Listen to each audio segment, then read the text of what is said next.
Murdered Soul Suspect. Imagine a detective story mixed with supernatural elements, except this time, you're the ghost solving your own murder. Pretty wild, right? So, the game drops you into the shoes of Ronan O'Connor, a detective with a bit of a checkered past who's seen it all, well, except his own death. Right from the start, you're thrown into this eerie setup. You've been killed, and now as a ghost, your mission is to figure out who did it and why. It's got this whole unfinished business angle going on, and I'll tell you, it's actually pretty engaging to play detective as a ghost. There's something super satisfying about piecing together clues from beyond the grave, and as you investigate, you start to unravel not just your own murder, but a bunch of other mysteries around the town. It's like being the ultimate fly on the wall, only, slightly more ghostly. One thing I really enjoyed is how you're not just wandering around aimlessly as a ghost. You've got this bag of ghostly tricks, and it's so fun to mess around with them. You can pass through walls, which opens up so many sneaky ways to explore. There's something so satisfying about just slipping through barriers and popping up in places you normally couldn't access. And you can even possess people and animals, yes, cats, to gather clues or get a closer look at what's going on.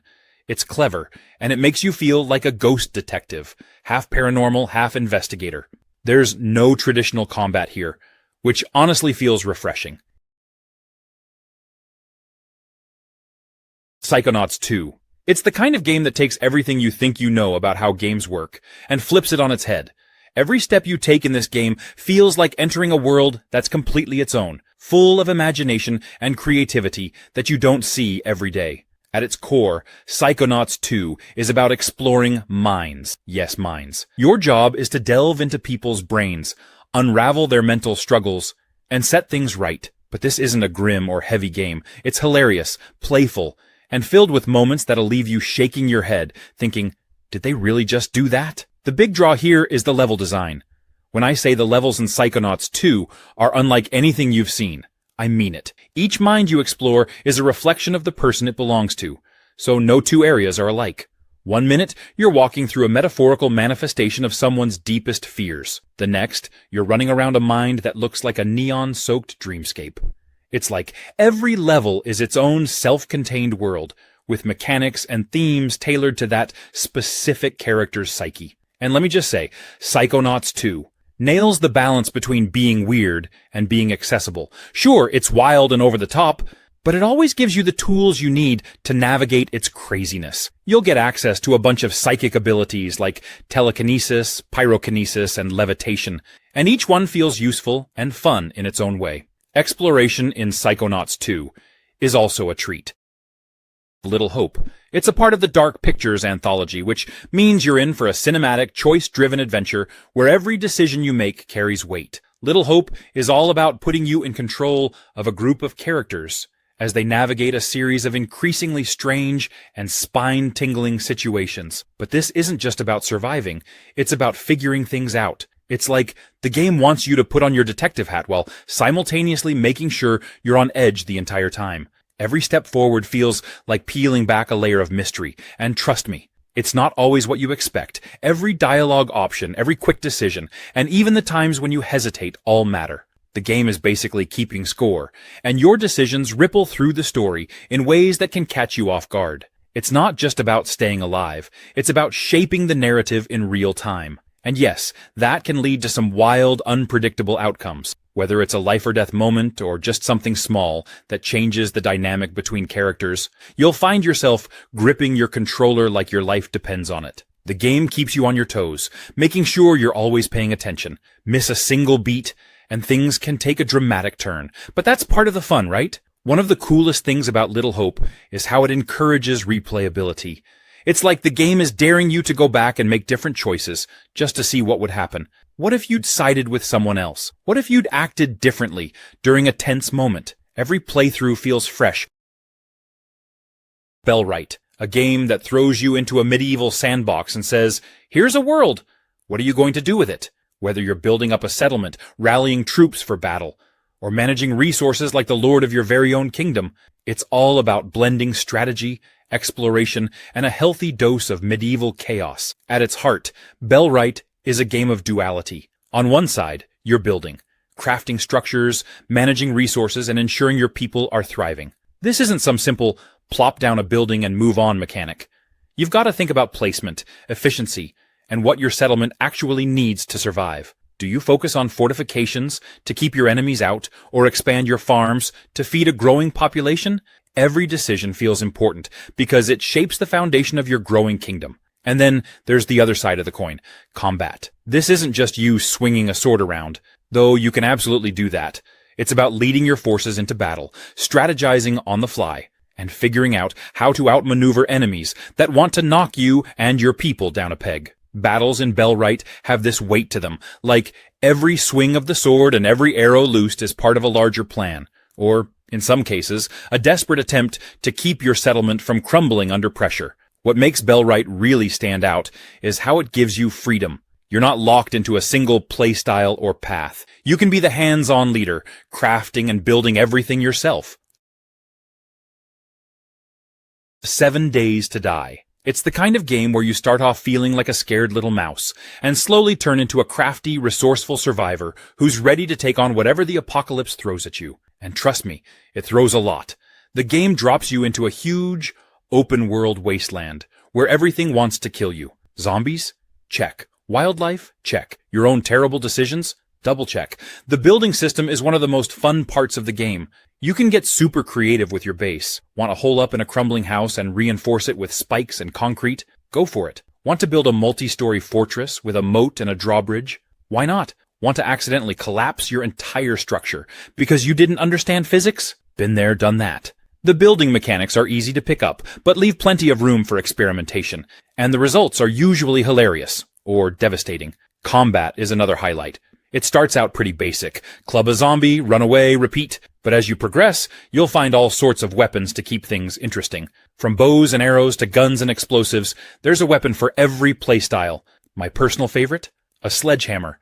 There's just something so satisfying about sending a zombie flying with one well-placed swing. What sets 7 Days to Die apart from other survival games is how it mixes things up. It's not just about scrounging for food and water, though you'll be doing plenty of that. There's also a tower defense twist that keeps the tension sky high. Tales of Arise. From the moment you jump in, it feels like the start of an epic road trip. Except instead of a car, you've got a team of incredible characters. And instead of highways, you're trekking through lush landscapes and fantastical settings. It's a game that constantly encourages you to explore, fight, and grow stronger, all while keeping you invested in the journey. Forget slow, turn-based action. This is fast, fluid, and downright addictive. So you've got combos, flashy skills, and an entire party of characters with unique fighting styles to experiment with. The game doesn't just let you button mash your way through. It rewards you for learning the rhythm of attacks, dodging at just the right moment, and timing your skills perfectly. Pulling off a massive combo or chaining abilities with your party feels incredible every time. Speaking of the party, the characters in Tales of Arise are such a highlight. Each one feels distinct, both in how they fight and how they interact. This isn't one of those games where your companions feel like accessories. They're integral to everything. They're constantly bantering, chiming in during fights, or offering insights as you explore. Exploration is another area where Tales of Arise shines. Whether you're diving into caves, trekking through forests, or wandering vast fields, the game makes every area feel worth your time. There's a sense of discovery in every corner, hidden treasure, optional fights, and even moments where the scenery alone makes you stop and take it all in. Space Engineers. The game is a sandbox at heart, which means you get to decide what to do. Want to build a sleek starship to explore distant planets? Go for it. Prefer to construct an impenetrable space station bristling with defenses? That's on the table too. The only limit here is your imagination, and maybe the laws of physics, but even those are negotiable. One of the first things you'll notice is the sheer scale of the game. Space feels massive, and it should. Whether you're drifting through the quiet vacuum between asteroid belts or staring into the infinite void dotted with stars. It's immersive in the best way, pulling you into its vast, open-ended world. Now, let's talk about building, because that's where Space Engineers truly shines. The game gives you all the tools you need to create everything from simple rovers to massive, fully functional starships. The detail here is incredible. You're not just slapping blocks together, you're designing systems. You'll need to think about thrusters, power sources, cargo capacity, and even how to maintain structural integrity in zero gravity. It's like solving a giant cosmic puzzle, and the payoff is watching your creation take shape and actually work. And the best part, everything in the game is destructible. If you're anything like me, there's something ridiculously satisfying about crashing a spaceship you painstakingly built just to see how the pieces scatter across an asteroid field. It's not just for fun either. Still wakes the deep. At first, I wasn't sure what to expect. An oil rig in the middle of the ocean doesn't exactly scream horror, right? But once I started playing, I realized how wrong I was. It nails that sense of isolation and dread right from the beginning. The setting is perfect for a game like this. You're stuck on this creaky, unstable structure, surrounded by nothing but endless water. It gives you this eerie, sinking feeling, pun intended, that something horrible is going to happen. The atmosphere is what really grabbed me. From the second you step onto that rig, you can feel the tension. Everything is dark and claustrophobic, with narrow hallways, low ceilings, and machinery clanking all around you. The sound of the ocean crashing against the metal walls is always there, adding this constant layer of anxiety. Every time I turned a corner, I half expected something to jump out. And while the game definitely delivers on scares, it's the psychological tension that kept me on edge. The whole premise is pretty cool too. You play as one of the workers on the rig, just a regular guy, and it makes the experience feel more grounded. You're not some action hero with a gun. You're just trying to survive and figure out what's happening. The game does an amazing job of slowly building up the mystery. You start hearing strange noises, seeing things out of the corner of your eye, and the rig itself feels like it's coming alive. It really gets in your head. The story is mysterious, and I loved uncovering the truth little by little. Metaphor, Refantatio. Step into a world where fantasy meets reality in a tale of political intrigue, personal growth, and magical transformations.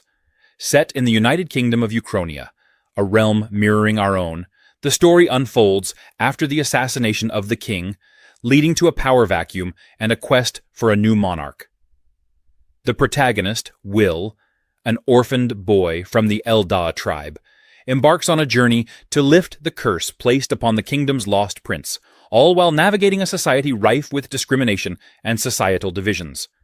At its core, the game introduces the archetype system, a unique feature where characters manifest abilities based on their inner fears and insecurities. These archetypes serve as both a job system and a reflection of personal growth, allowing characters to evolve and adapt as they confront their inner demons. This system adds depth to the gameplay, offering players a chance to explore various facets of their characters' personalities and abilities. The narrative delves into themes of anxiety, societal expectations, and the dissonance between idealism and reality.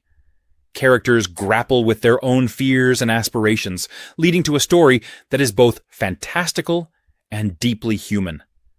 This exploration of personal and societal challenges provides a rich backdrop for the game's events.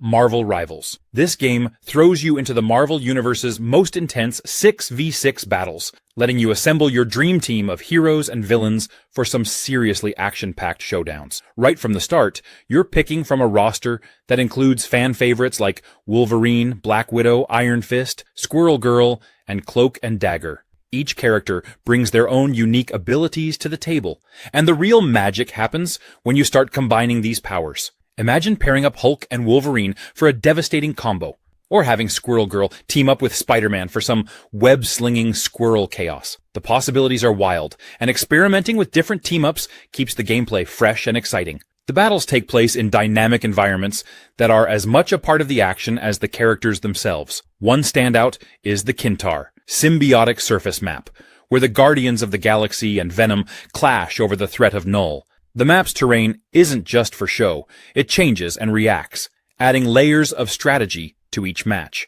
You'll need to adapt on the fly, using the environment to your advantage, while keeping an eye on your opponent's moves. What sets Marvel Rivals apart is its focus on team-based strategies. It's not just about individual skill, it's about how well you can coordinate with your squad. Whether you're playing with friends or jumping into matches with players from around the world, communication and synergy are key.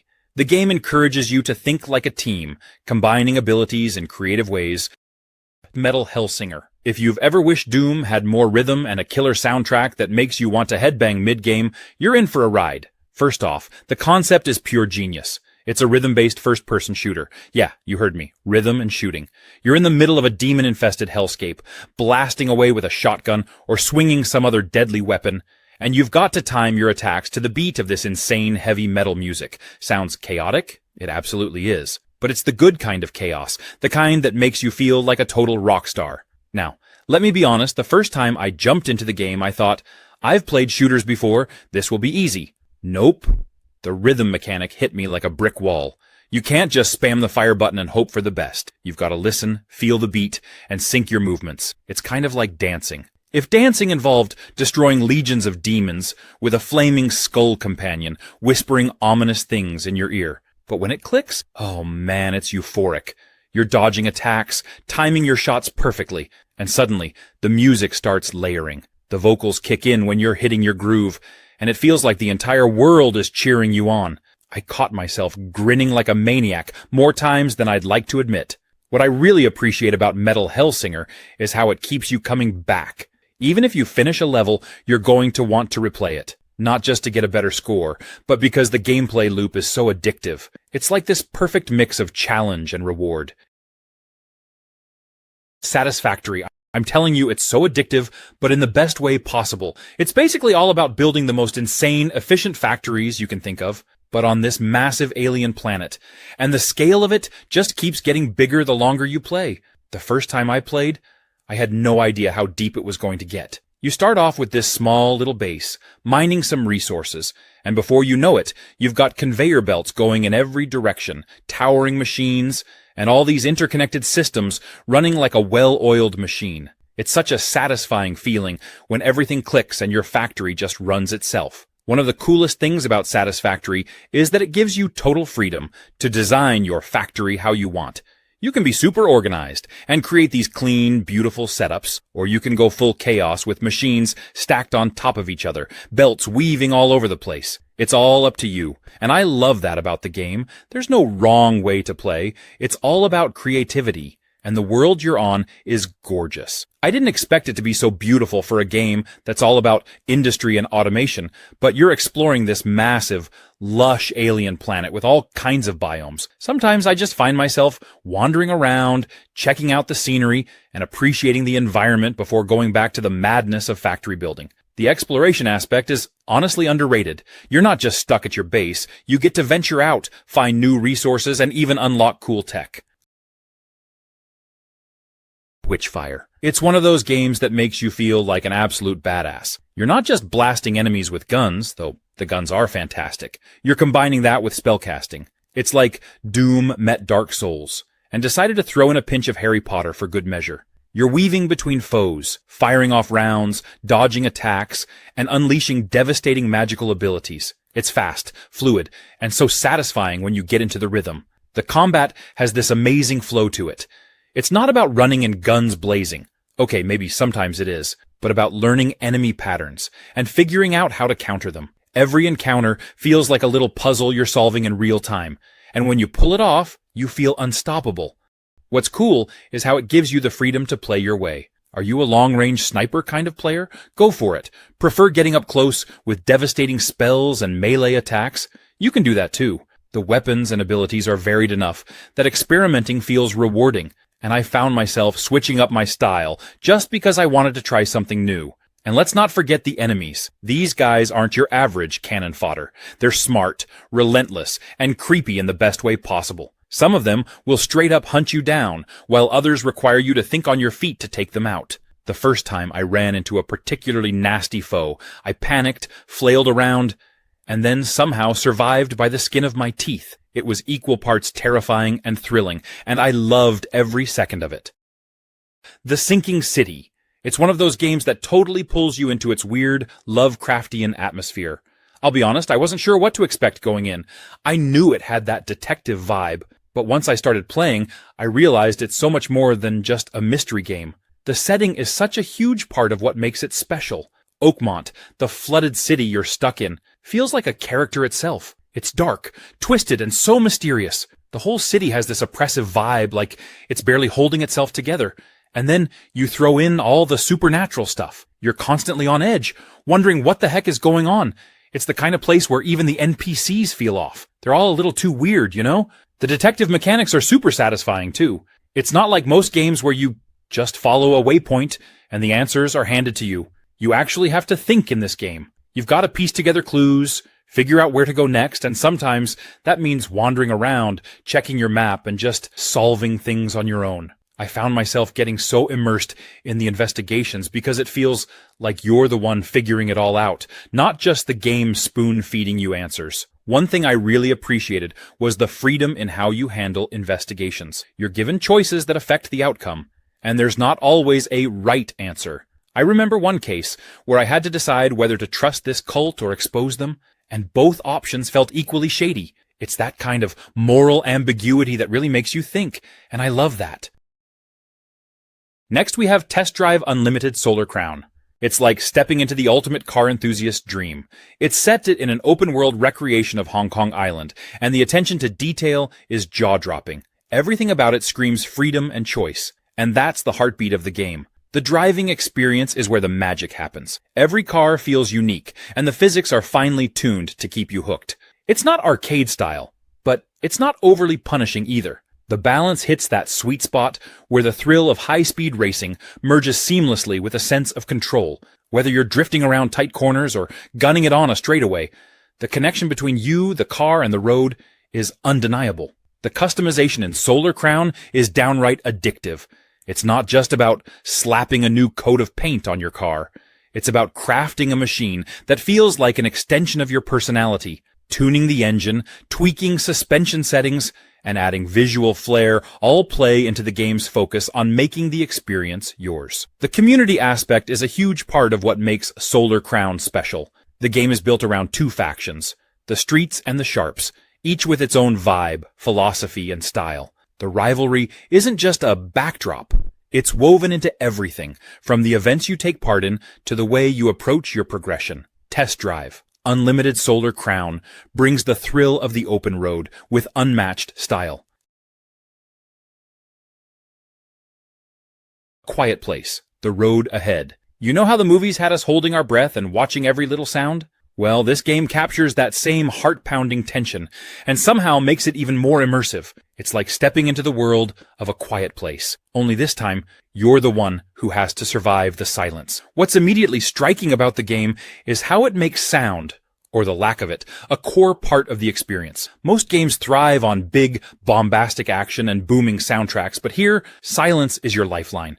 Every step, every interaction, every decision you make revolves around avoiding noise. It's a fresh, nerve-wracking twist on survival gameplay that really keeps you on your toes. But what makes this game truly special is how it puts you in the driver's seat. It's not just about running or hiding. It's about making smart choices. Do you risk making noise to get what you need, or do you take the long, silent route and hope for the best? Every decision feels weighty, because one wrong move could mean a very bad day. The gameplay strikes a great balance between exploration, stealth, and survival. It's not a straightforward horror game where you're just trying to outrun the monsters. It's about living in this world, figuring out how to survive, and maybe even thrive. The stealth mechanics are intuitive and satisfying, and every successful sneak feels like a little victory. The game keeps you engaged by mixing up the challenges. Sometimes you're solving environmental puzzles. Other times, you're desperately trying to avoid making a sound while danger lurks nearby.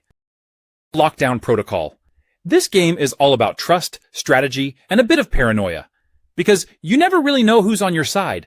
It's a social deduction game that's perfect for playing with friends, but also works well if you want to test your ability to figure out who's secretly working against you.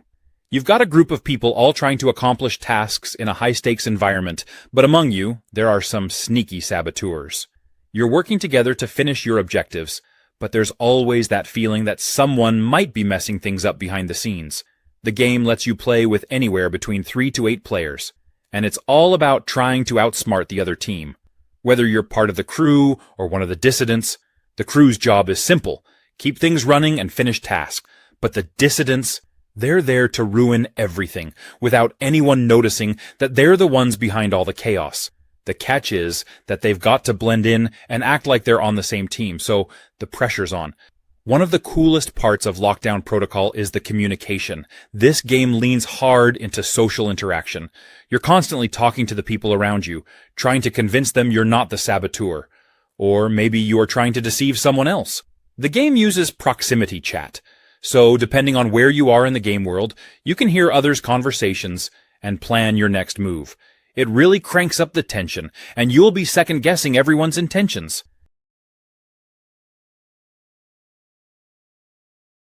Sonic Frontiers. Sonic Frontiers takes everything you think you know about Sonic and spins it into something bold and exciting. Sonic's iconic speed becomes more than a mechanic. It's your gateway to discovery, your tool for tackling challenges, and your means of truly connecting with the game's world. The game introduces these expansive islands, each packed with platforms, puzzles, and opportunities to go fast in ways that feel fresh.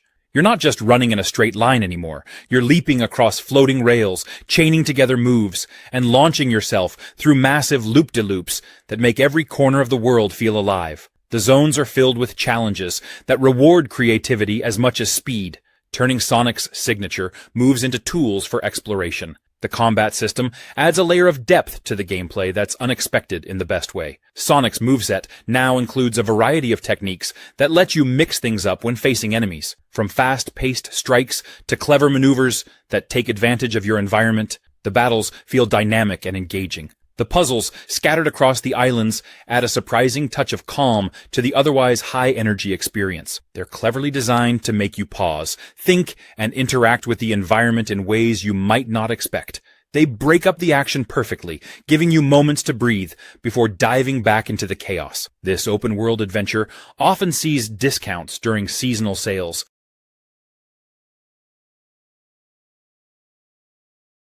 Hello Neighbor. A game that takes the classic, what's the creepy guy next door up to trope, and cranks it up into a tense and thrilling puzzle-filled adventure.